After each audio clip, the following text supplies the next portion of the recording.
నమస్కారం. భక్తి సాగర్ ఛానల్ కి స్వాగతం. గృష్ణేశ్వర జ్యోతిర్లింగం శివుని స్వయంభుగా వెలిసిన జ్యోతిర్లింగం. ఇది శివుని 12వ జ్యోతిర్లింగాలలో ఒకటి. ఈ జ్యోతిర్లింగం గురించి నమ్మకం ప్రకారం ఇది సంతానం కోరుకునే జంటలకు ఒక వరం లాంటిది. ఇక్కడ శివుడు సంతానం లేని దంపతులకు సంతానాన్ని అనుగ్రహిస్తాడు. అందుకనే ఈ ఆలయంలో నిరంతరం భక్తుల రద్దీ ఉంటుంది. దూర ప్రాంతాల నుంచి ప్రజలు తమ ఖాళీ ఒడితో ఇక్కడికి వస్తూ ఉంటారు. తమ ఒడి అతి త్వరలో నిండిపోతుందని ఆశిస్తూ ఉంటారు. శివునికి సంబంధించిన అనేక అద్భుత కథలు గృష్ణేశ్వర జ్యోతిర్లింగంతో ముడిపడి ఉన్నాయి. వాటిలో ఒకటి, శివుడు తన భక్తుడు కొడుక్కి తిరిగి ప్రాణం పోశాడు. అందుకే ఈ క్షేత్రానికి సంతానం కోసం భారీ సంఖ్యలో భక్తులు వస్తూ ఉంటారు. అయితే ఈ జ్యోతిర్లింగం ఎక్కడుంది?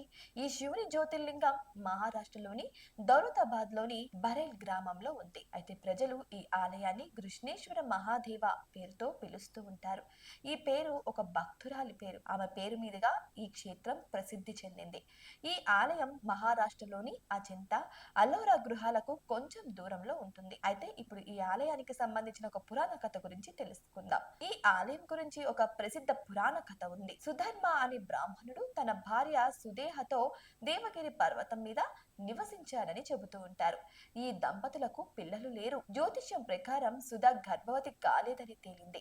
దీంతో సుదేహ తన చెల్లెలు ఘుష్మతో తన భర్తకు రెండో పెళ్లి చేసింది. ఇక ఘుష్మ శివునికి భక్తురాలు.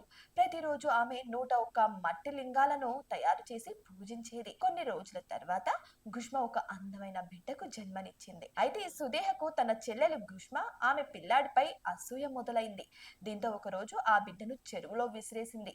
ఇక ఘుష్మ ప్రతిరోజు ఆ చెరువులోనే మట్టి శివలింగాలను నిమజ్జనం చేసేది. ఆ పిల్లాడి మరణ వార్త అలా వ్యాపించింది.